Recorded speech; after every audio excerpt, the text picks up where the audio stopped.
morning or good afternoon, depending on where you are at. My name is Christina Paterino, and on behalf of our panel, we're really excited that you are here to join us today. So I'm just going to go ahead and review a little bit of our process. Feel free to keep yourselves muted. If you would like to ask a question, we really want this to be interactive. And so if you have a question, feel free to raise your hand virtually, or you can just physically raise your hand and then go ahead and unmute yourself. We all have a story. All of us have a story here from the panel, and we're here. We're really excited. We really love the CCEP, and we want to be here to support you and to be successful. And so we are going to share a little bit about ourselves, the panel. So again, my name is Christina Paterino. I'm from the University of Colorado here in Boulder. And I've been at the university for 20 years. I received my CCEP back in November 2016. And it took me the full 3 years. I actually submitted my, my workbook a minute before the deadline was due. And one of the reasons why I'm here and wanting to present this and share with you all is that you don't have to do that. Clearly, that probably was a little stressful. And so you don't have to do that. And the other piece is that I'm not a writer. I don't like writing. And that was a huge challenge for me. And I really procrastinated about it. And so again, there's so many resources and people here to support you, your mentor and all of us. So just know you can do this. And so I'm going to then have Catherine introduce herself. Hi, everybody. I'm Catherine White from the University of Regina in Regina, Saskatchewan, Canada. And I work as a community engagement specialist with advancement and communications. I got my CCEP in October of 2008. I needed to get an extension. Life happens. And I just knew there was no way that it was going to get done. So I asked for an extension and was granted that, which, you know, still pushed me. Like Christina, I'm not a writer. So I found it challenging, but, you know, I also found some ways to kind of get around that and get the assistance that I needed, which I'll talk about a little bit later, and got her done. And hopefully some of the things that I learned will help speed you on your way and get yours completed as well. And I'll pass it over to Kathy. Hi, everyone. I'm Kathy Walters. I'm the manager of scheduling and systems at Purdue University in West Lafayette, Indiana. And I just celebrated my 25th year at Purdue in September, so I was really excited about that. I have both my CMP and CCEP. I got my CMP in 2007, kind of at the beginning of my event planning, really getting into it. And then I went and got my CCEP and finished it in November of 2014. Didn't use quite the whole 3 years because I kind of like story problems. And I've told the other ladies this, that the workbook was, you know, kind of fun for me, which is kind of odd, but I have a master's in library science. So the research was what I was all about. So it really helped, that whole part of my life really helped me finish that workbook. Getting the volunteer hours and everything else is where I had to add more things in at the last minute. I just recertified last year and am really happy with everything I've learned from CCEP so far. And I'll pass it back to Christina. Diana, do you want to introduce yourself? Oh, sure. I think most people know me, or at least have seen my name on many emails by this point. I'm Diana Hackenholtz, CMP, Director of Meetings and Education with ASTI, the Association of Collegiate Conference and Events Directors International. I've don't have the CCP because I'm not a collegiate conference and events professional, but I do hold my CMP, and I earned that in 2004. So I have been through many recertification cycles with the CMP and sat on their board, which is now called a governing commission, for about 8 years. And I've been with ASTI about 15. And through that entire 15 years, I have been the staff liaison with the CCEP program and have been through a lot with it, and just feel certification is such an important part of a professional life. Thanks, Anna. So Catherine is going to Great. share a little bit about today. I realized I missed a couple of things about myself. I've been at the university, I'm in my 19th year, and I as well just recertified as of June.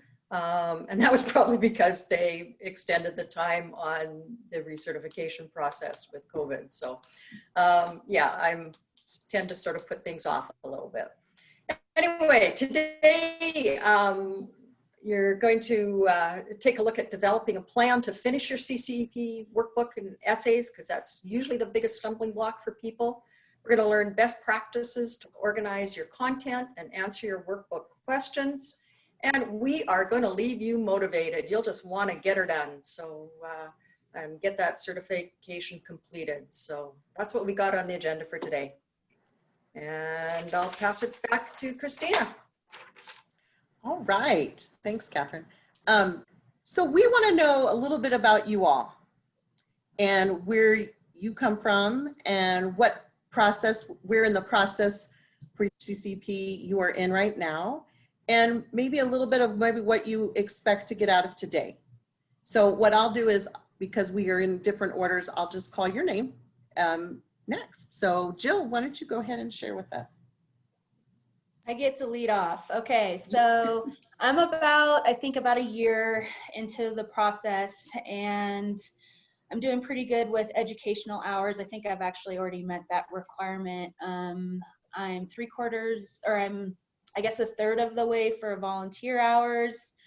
I've submitted a presentation. I submitted for 2020 presentation, and of course that got bumped to 2021. So I will be doing that. And the other part of that is I'll be participating and kind of answering questions through the ASTI benchmark study, which I have all those results. I just haven't done that yet. And, you know, probably like you're saying now, the workbook is where it's at. So I have been talking to my mentor, which is Tony. So I have been talking to her, you know, kind of going back and forth with, you know, the layout that I have and the content that needs to be in that. And, you know, I got 2 done. I'm into my 3rd. And, you know, talk about planning, you know, when I started this, I'm like, okay, I'm going to put reminders up so many months throughout these 3 years. And, you know, when this pops up, I'm going to start focusing on that in addition to everything else. But I mean, really, COVID hijacked that entire plan. So what I'm want to get out of this is maybe some other tips and tricks for me getting the workbook completed. And, you know, I've already picked out my questions and just kind of following up on all that. So that's where I'm at with everything on my end. Great, thanks. Catherine Turner. Hi, I'm Kat. I am at Loyola Marymount University in Los Angeles, and I am, I think, halfway through my 3-year time frame, and admittedly, I have not done anything. I am behind. I actually got furloughed earlier this year for several months, so I just got brought back recently. So to be honest, it's kind of been on the back burner just because I haven't been doing anything with work. So I have done a lot of educational stuff that I need to just update in my profile, but I definitely am looking for those golden nuggets of how to stay on track and not procrastinate, because thinking about my college days, that was my forte, and I don't want to do that here. So just any golden nuggets anybody has, I'm looking for all the knowledge. Well, Catherine, we hope that you will find golden nuggets today, and just know you still have time. So you got this. Thank you. Thank you. Ryan. Hey y'all. So I'm Ryan Benjamin. I work with the University of Kentucky as one of their event managers. I'm about halfway through my process. I think I think I'm going to be at that 2-year mark in December. Um, I am doing pretty well. I have all my educational hours done, pretty much all my volunteer hours done. I'm really just working through those workbook questions.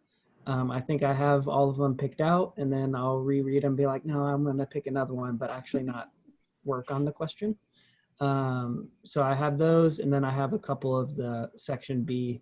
I have to do those with writing or presenting something. So yeah, I'm looking forward just to get some tips and tricks on how to get these workbook questions done. Thanks, Ryan. We've all gone through that, changing questions, so it's good. It's okay. Next, Bridget. Hello, everyone. My name is Bridget. I'm at Vanderbilt University, and I think, coming up on 1 year of my CCEP journey. And like Kat, I haven't done a darn thing.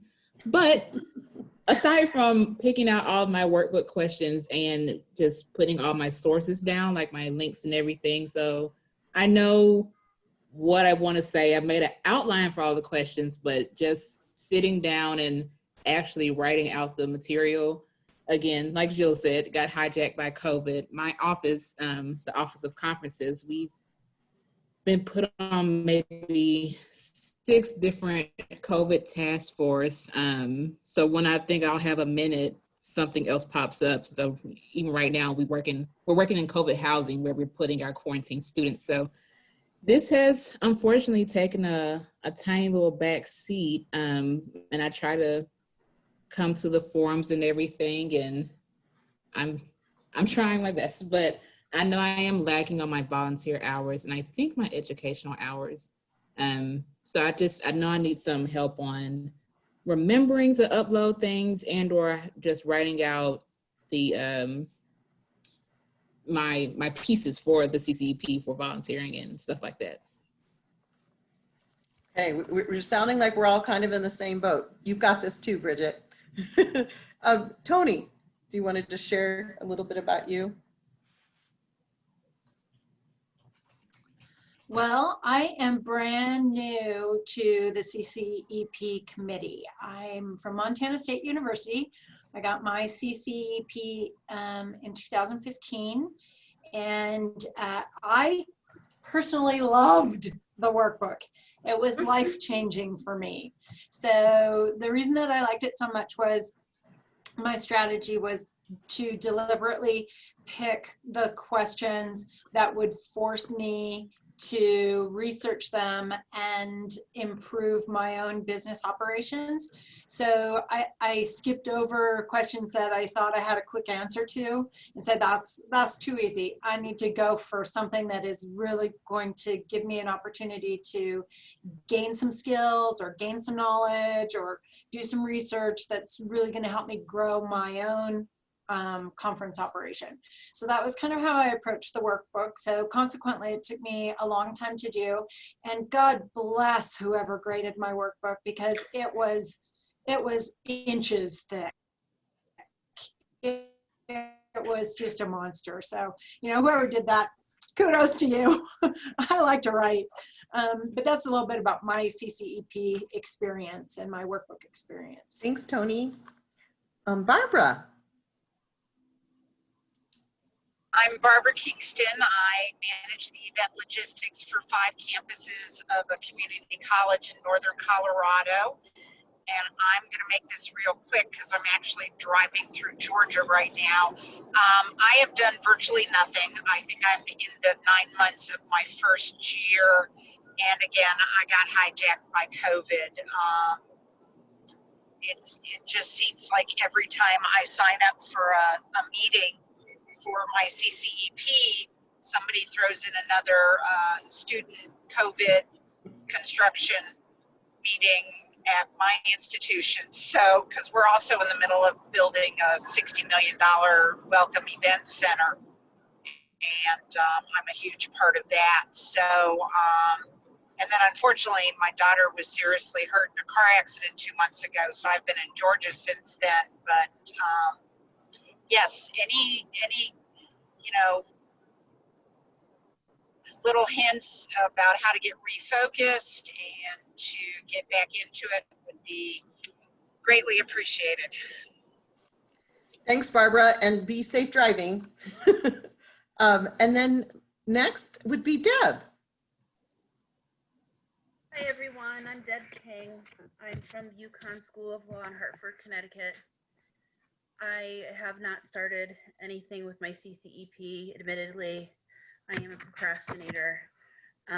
So I do hope to gain some inspiration from those of you who have already completed this process, and any tips and tricks that you can suggest to us newbies would be appreciated. Great, thanks, Deb. So again, it sounds like we all are kind of in the same place. So you're not alone. I think that was one of the big reasons why I wanted to have you all share. So, all right. So next we're going to have Catherine talk a little bit about some of those tips and tricks.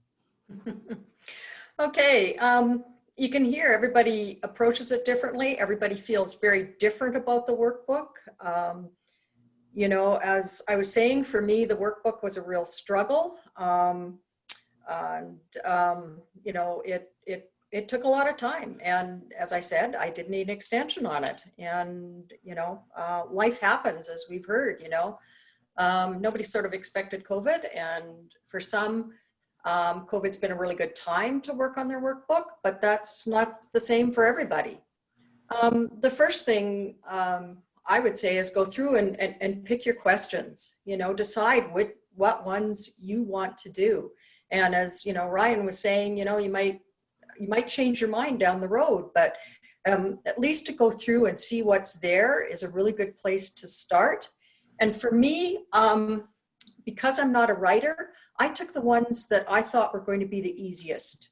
And I tackled those ones first. So, I mean, like, remember, you don't have to start at question 1 and work your way through the workbook. You can start anywhere you want. And so I started with the ones that I thought were going to be easy, and that really worked for me. And as far as a plan, I can't say I necessarily had one. Some people just want to get at her and get her done and knock it out in 3 months. That wasn't for me. I did procrastinate. Other things got in the way. Had some family stuff come down that obviously took my priority. So I just sort of worked at it, you know, when I could. And as my time got closer and closer, I worked a little quicker and worked a little bit more. My mentor was amazingly helpful, and I would really recommend that you work very closely with your mentor. And it's up to you how you sort of want them to help you. Whether that's phone calls or emails, whether you want to set up, you know, a once a month meeting. You know, most of the mentors are pretty flexible. They're here to help you. And, you know, if you're struggling with a question, if you just don't know how to handle it, reach out to your mentor. I mean, they're not going to do the work for you. They're not going to say, well, this is, you know, this is how you need to answer that. But they can really guide you. I know when I've mentored people, they've sent me a question just to say, hey, am I on the right track? Just sort of where they were going to take that. And your mentor is, you know, really happy to do that for you, and, you know, get you going on it. So don't hesitate to use them. That's what they're there for. So that's kind of, you know, some of the strategies, but really it's just to get going on it. And whether you schedule time for yourself, you know, whether you can do it in office time, whether you need to start scheduling, you know, an extra hour to your day, you know, that can work on it on your lunch hour. And it all depends a lot on whether you've got, you know, support from your supervisor or not. You know, because at the time that I was doing mine, I certainly did. So I was able to do it during my office hours, which was super helpful. And, you know, that helped me to get it done as well. So that's kind of what I got. That's sort of a bit of my journey and a bit of, you know, what I've heard others say. So that's kind of a good place to start. Volunteer opportunities. You know, I was really concerned about this one because living in Canada, I thought, well, how the heck am I going to volunteer for things? You know, none of the regional stuff really seemed all that close. I was very concerned, but I learned very quickly, and also with my recertification, that there's just a zillion volunteer opportunities that ASTI has to offer. And they're a great learning experience and just a great way to meet some people, and it works good. Some of the things that you can do is work for your regional, association. There's all sorts of different things, different teams you can work on: elections, sponsorships, outreach and recruitment, awards, scholarships, different drive-ins if we get back to that point, networking events and social media, working in that and working with the regional calendar and keeping that up to date. So, I mean, it's just a matter of reaching out and, if you need help with that, I mean, I know the ASTI office was really good about putting me in the right direction to get the right contacts for what I needed to get completed. There's also within the association, there's action teams. Once you get your CCEP, you can be part of the CCEP committee. There's the education forum, nominations and recognition, leadership development, student development. And I just noticed there's in ASTI Connect today, they're looking for some people to be on some action teams. So, don't hesitate to put your name forward, find out a little bit about what it's about. And it's a very easy way to knock off some hours and meet some new people. You can also become a regional director or a board member. So lots of things. And once we get back to annual conferences in person, there's some opportunities there as well, which you can log in a whole lot of hours. So lots of choice out there. You just need to decide what you'd like to do. Sorry about that. It's okay. Over to Diana. It went a little quick. Great. Well, I just also want to say, if you don't see some of the options that come out that are in emails, I'm sure you all get sick of some of my emails, especially lately. We have had a plethora of volunteer opportunities available, meeting moderators or the Zoom discussions and whatnot. But if you ever do get it to a point where you're like, I need volunteer hours, give me a call. I can see what I've heard.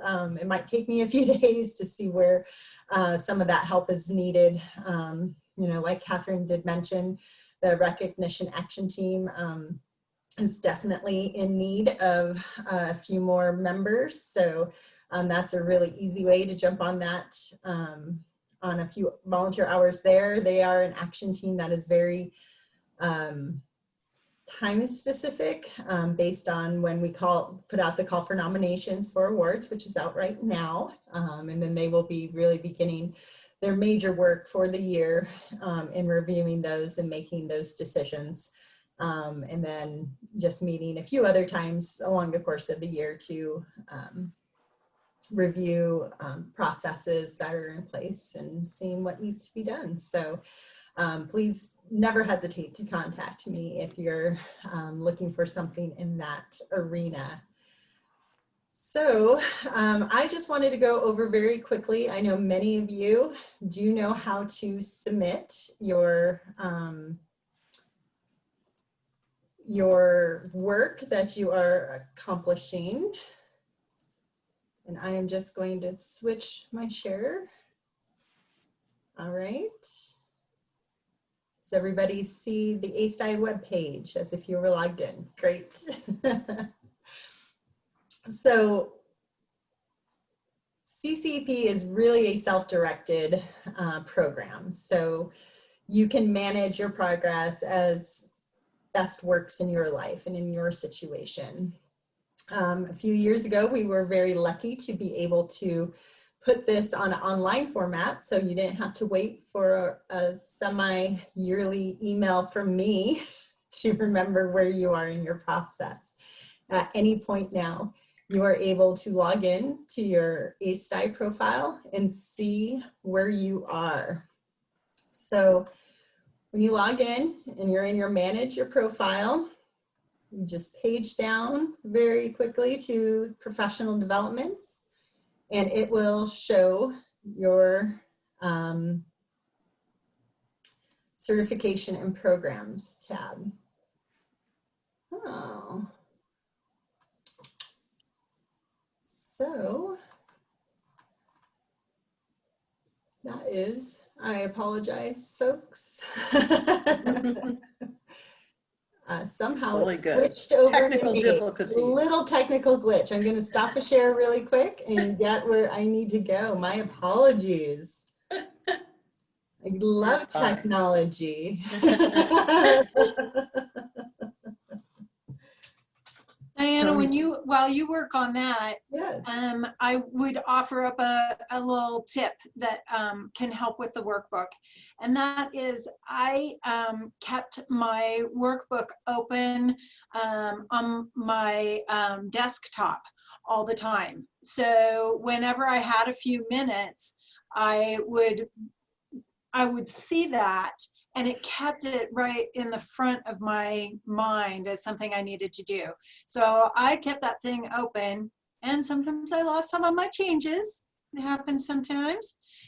But that was a constant reminder to go back to that and work on that. So I would just offer that tip up. Thanks, Tony. Sometimes the system tells me, no, you should be logged in as yourself, not as this test case. So somehow did that transfer while we started this process. So this is Test McTest, my very creative example that I use. But when you're in the Certifications Programs tab, it will show Collegiate Conference and Events Professional. Now, once you have completed your CCEP and you begin the recertification process, when you enter in your first activity towards your recertification, you will then see also a recertification option. This gives you a quick snapshot of where you are in the program. In this, you will always have 1 credit that is done, which shows the deadline you have to complete your program. And you can see your progress for each of the activities. So in this case, this individual has 1 completed professional endeavor, 1 volunteer hour, and 8 of the 12 educational hours. When you click onto your journal entries tab, which is where it automatically enters, you have the ability to see everything that you have submitted and the status of that. In this case, everything has been approved.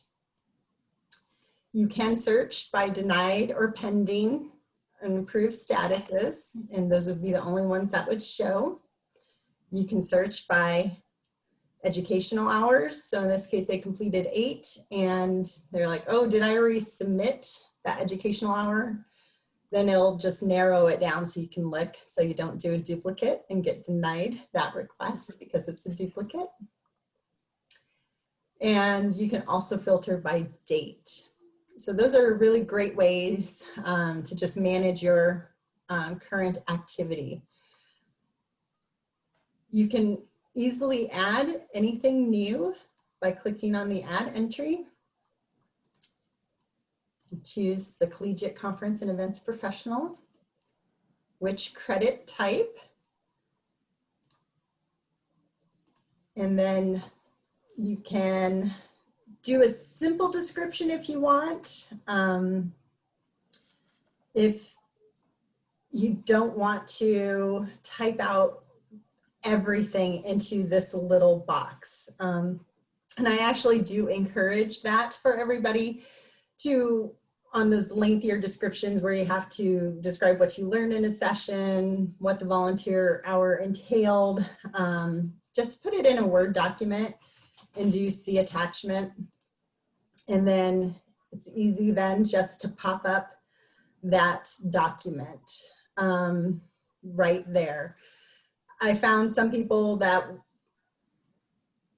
you know, you get a phone call or something happens when you're putting that in, and then all that work gets wiped out when you move away from the web page. So that's just a best practice I recommend, although we do have folks that are comfortable, you know, just typing all in that description box and submitting it that way, and I will accept either.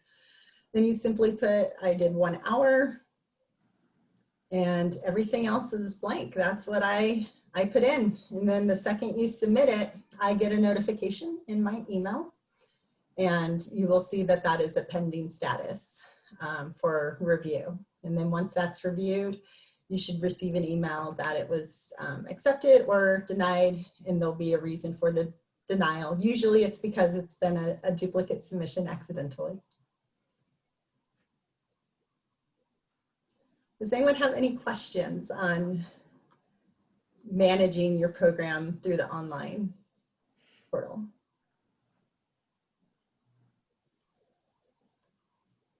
Okay.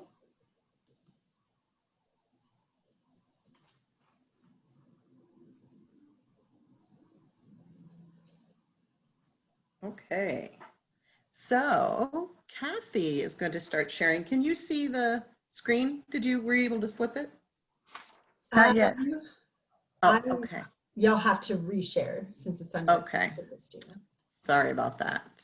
If you want to go ahead and start, I'll get that figured out here. Well, I want to give a shout out to Diana also. When she says that you can contact her for anything, she has great ideas for ways that you can get your volunteer hours and everything else. And also, we've done a ton of Zoom sessions this summer, and she's always needing moderators. It's a really easy job. They hand you the list of questions. All you have to do is read the questions and wait for people to respond and, you know, get a dialogue going. So, you know, I just want to put a shout out for that, because that was a really easy way to get hours, and you don't have to be overqualified for that. You have to be able to read the questions that they give you that are submitted by the panel, by the people who are participating. So just look for those when Diana has a call out for that, or she has great ideas, like I said, for getting those hours. So the resources that you can use for doing your workbook, some great ones to look at. The Events Industry Council has lots of resources on their website. This is who administers the CMP. So a lot of the stuff that you will refer to would probably be on there as well. We don't care what kind of citation format you use, but be consistent with them and make sure, you know, they follow the same format all the way through. Make sure you're using all of your colleagues, and if you're doing a question, you know, reach out to, you know, small colleges, big colleges, public, private, anybody who would have a different side to the question that you're working on. You want to make sure, like Tony said, I did the same thing. I researched things I didn't know, but I also did some questions that I had a good background on. So you could do a mix of that, or if you really want to learn a lot of new things, you know, pick those workbook questions that you don't know anything about, and reach out to some new people that are not in your, maybe not in your region, to help you with the information you need for the questions. A lot of the questions are like case studies, or, you know, story questions where they give you a whole scenario and you have to work through it and what you would do. Make sure that you can use actual events, you know, in the past as well for your answers if you're doing the case study type of questions. So approaching the question. A lot of people have different ideas. I do outlines as well for if I'm looking at the question and outline all my thoughts for it. What a lot of them are going to be based on the CAS standards. And the CAS standards, I keep it by my desk at all times, is a set of standards for conference and event planners. And it's basically like a how-to do the conference and event planning profession. And it has everything that you need to include if you're doing a successful conference and event department in your college. And it's also focusing on the department as well as what the people in the department do. So it's kind of like a guide on how to be successful in that department and the areas that you should be covering. So we're going to give you an example of a question. And above it is what the CAS standard that goes along with this that you should focus on. And I could read it to you. Basically, it's all about social media and how you would use social media, the strategy for your operation. So what I like about these is they're like story problems, and you want to break it down into the different areas. So look for the verbs. So the things that you need to make sure that you have in your answer. So define social media. That's one of the things you definitely need to do. List the 3 types of social media strategies that you might consider. Give a specific example. Discuss the pros and cons, and then make recommendations. So right there, list, discuss, create, all of those are things that you definitely need to have in your answer. So that's a big part of it. And then reconnect to that standard of what parts of those and where that falls within the CAS standard. So on this, the CAS standard for programs is like you read there. I'm not keeping up with the slides, sorry. But the social media all has to do with the creation, marketing, and staffing of conferences and events. So that's the standard that you need to reconnect with for that question. So how do we grade these? So there's a grading rubric that there's a lovely chart. That's might be a little hard to read on here, but this is all included in your workbook, so you know how everybody's going to grade you. Make sure to look at what you're being graded on each area, and there's 3 levels: the developing, your meets expectations, and your exceeds expectations. It almost sounds like a performance management system that we have, unfortunately. But in it, it'll tell you the keys for each one of how to get to where you need to be. And if you have, when you get graded, the grader can send back suggestions if it is not up to meets expectations or exceeds, and you can redo the answers if needed. Sorry.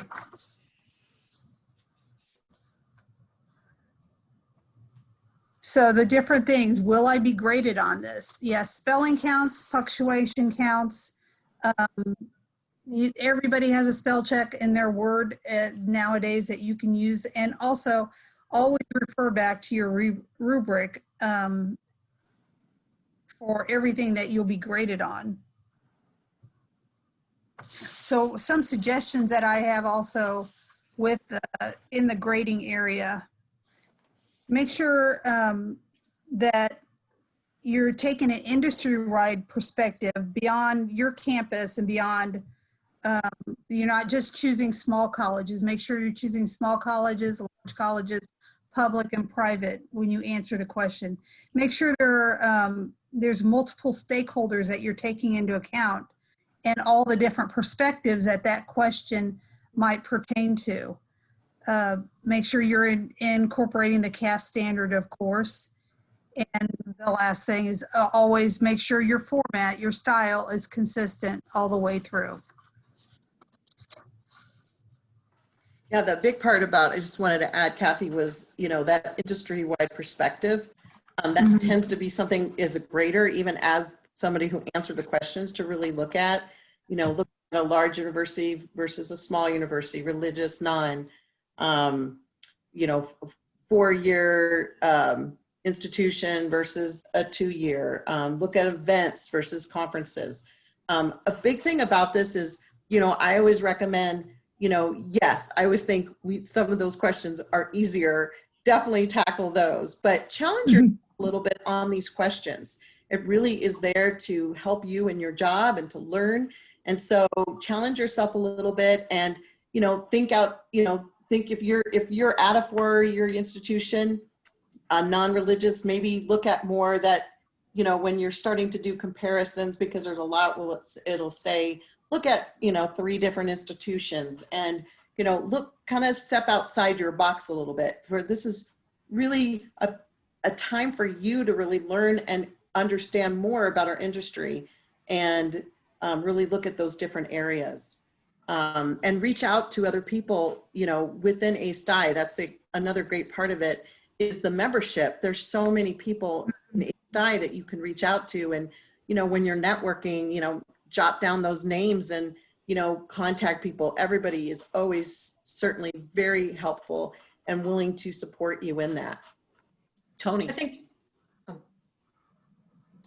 If I could also interject as a grader, when we're not looking for PhD level citations, but we are looking for the writer to demonstrate where they got that idea from. And especially when it comes to the CAS standards, because that's a grading rubric, it's really important to have some sort of reference to the CAS standards in your answer. So making that very clear to the grader that you have read the CAS standards, that you have researched some information, and where did you get that information, and how did you formulate that idea? Those are the things that I think are really important as a grader, to make sure it's abundantly clear that you've read the rubric and you know what you're going to be graded on, and that you make it clear that you've done that. I think the other thing that I wanted to add was that there are 3 graders that grade your paper. And so we all, you know, can have a little different perspective about what we're looking at in a question. So, you know, that makes a difference as well. There's been questions I may fail somebody on, and Christina might think it's great. We've had conversations around the table about specific questions and the different way that people approach them. But there is 3 graders, so that makes a difference as well. Jill? I see you, Jill. Yeah, sorry, I had to try to get my son to stop trying to get my attention right now. So I did have a question. So when you popped up that grading rubric, I don't know, a few slides ago, it did say, it had a mention in there on personal experiences. So organizing, basically the first square right there between organization and response, and then exceeds expectations. So I found that when I was kind of starting my workbook, that I have some personal experiences that were kind of leading me to my conclusions. But I also know this workbook is supposed to be confidential, so I wasn't quite sure how much I should put those personal experiences into my answer. So that's something that I struggled with. That's a great question. That's a great question. So like for myself, if it said, look at 3 different institutions, if I decided that I wanted to use my institution, I would still source it at the bottom, and I would, depending on how the answer is, but I would still source it and say institution A, institution B, and institution C. And I could say institution A is the University of whatever, blah, blah, blah. And then when I got to mine, I would just say candidates institution, and just kind of refer to myself as the third party.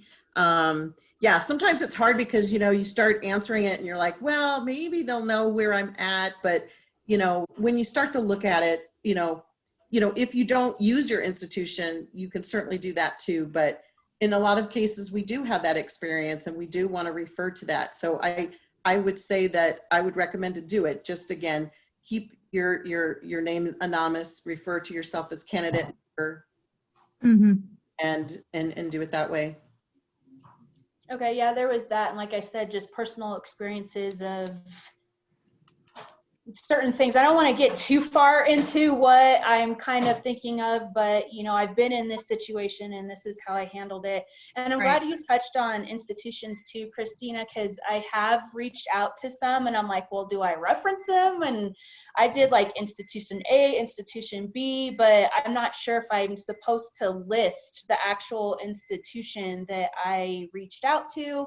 So I did have questions around that as well. So you're saying list the institution of who Yeah, at least the definitely. Yeah, institution. definitely. What about the person? You don't necessarily need to list the person that you spoke to. Yeah, no, I've done it where I've put the institution's name, I've put their name and their title, and I'll Okay. like interviewed and I put the date. Biggest thing is Kathy said before, just be consistent in how you do it with each answer.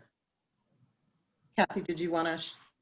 There was one other thing that when I did these, several of the questions I chose out of the workbook that I used, I called it benchmarking basically, and I used that research for other things I was doing at my institution. So if there's a question that you think would affect something at your institution and help you in your area, my boss was elated that I did that research for them.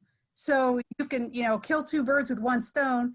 And I put that in I wrote a recent article for ASTI about it, that benchmarking is a huge thing. And if you have the time right now to do some research, use it on one of the questions in the workbook.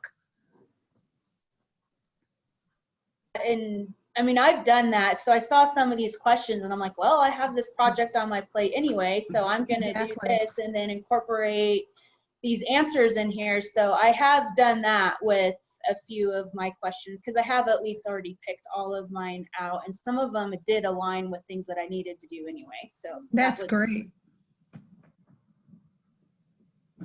Okay, just to kind of come back around, circle, definitely use your mentor. And I think what's really important, and what I always talk to my mentees about, is let your mentor know what you need. How is it, you know, how do you need the support? Some people may want every couple weeks want to connect. Some people may want to give their question and just give you feedback on it. You may not want your mentor to do any of that, and maybe just do a connect every so often. Just decide on what it is that you need, how you feel you can be supported. And I really believe that all the mentors out there will do what they can to support you in that. If you feel like maybe you're having difficulty with your mentor, I mean, that happens and life happens, especially now during COVID. So if you feel like you've tried to reach out and you haven't been able to connect, please reach out to Diana, because she can always reassign your mentors, or she can at least reach out to the mentor and find out what's going on. And so again, we're here to support you. Don't ever feel like you can't reach out to her and ask her those questions and help guide you. Make a plan, and whatever that plan is, whether it's, okay, every Friday at, you know, from 3 to 5, I'm going to do it. Or I'm going to go every Saturday morning to the coffee shop and get away. I tended to like put it in my schedule, but something else always was more important. So, you know, I know one of the ladies I worked with, she would do it Sunday mornings. She'd go to the coffee shop. She'd do a question every week, you know, pop it out, have me review it, and we discussed it. So find a plan, stick to the plan, and have your mentor help you be accountable for that. You know, when you're accountable to somebody, it tends to be a lot easier to, you know, for ourselves, we're kind of like, oh, I don't have to do it. But hey, I've got to follow up with Kathy. She's going to be letting me know, you know, she's going to be following up with me. So I want to do that. So, and answer the entire question. You know, if for some reason you are answering a question and you're having difficulties with it, you picked it and you're like, oh, I don't have to. Pick another question. I've done in mid questions. Like I felt like I just couldn't get enough research or just didn't quite grasp that question and I just wasn't, it's okay to change questions. And to be professional and consistent, just think of this as, presenting it to the president, right? You want it to be as professional as you would with the stuff that you do in your daily work. So we're just gonna wrap around now to see if anybody has any more questions. Did you feel like any of the questions that you might have had before you came in were answered? Just gonna open up to anybody.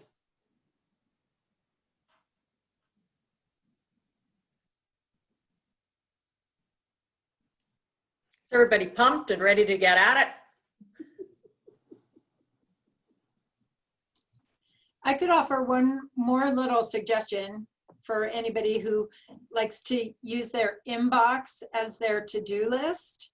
I would say send yourself an email as a reminder, and then it floats in your emails until it just keeps popping up and reminding you, and until you delete it and get rid of it, it's just floating in there and it serves as a constant reminder. Yeah, I know for me, I use my calendar and I have pop-up reminders and those things that come up. And so like for right now, I'm like, oh, I got 3 of those CCEP workbooks pending in there. And so I know, yeah, that's kind of at least the path that worked for me to try to help keep me on track. And, like I mentioned before, I'm a little behind, but that's what worked for me anyway.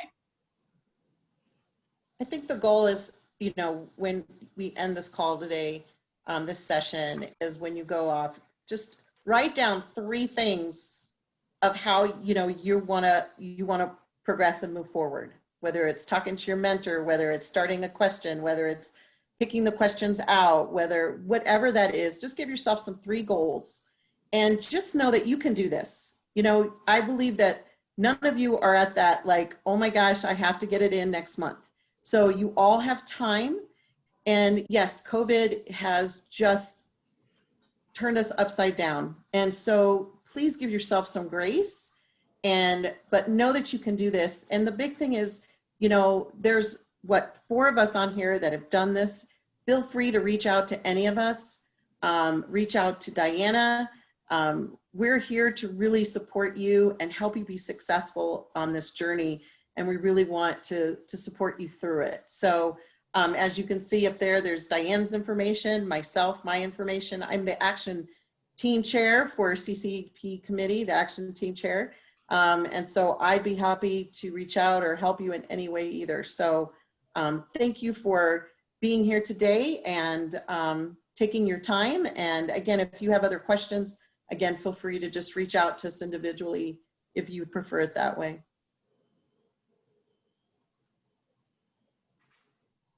Great. Thanks so much, everybody, for your time today. I just want to reiterate what Christina said. We're always here. We want to help you in any way we can to make you successful in this process. And we hope to see you all receiving that certification, hopefully in person again one day soon. Yeah. It feels It's what, 12 or how many questions? 12 or 15? 15 questions. 15. Yeah, small projects. It's 15 small projects. It's not one big monster project. It's 15 smaller projects. break it down. Kathy, do you have any other last words? No, my boss, he always had a picture on his desk that said, how do you eat an elephant? 1 bite at a time. Yeah. It can be done. The workbook is, yeah. I just put reminders on my calendar and blocked off time. And so no one bothered me. So hopefully people will have that kind of ability, but yeah, it can be done. Great. Well, thank you, everybody. Have a great rest of your week. Tomorrow's Friday. Yay. Have a great weekend. Thanks,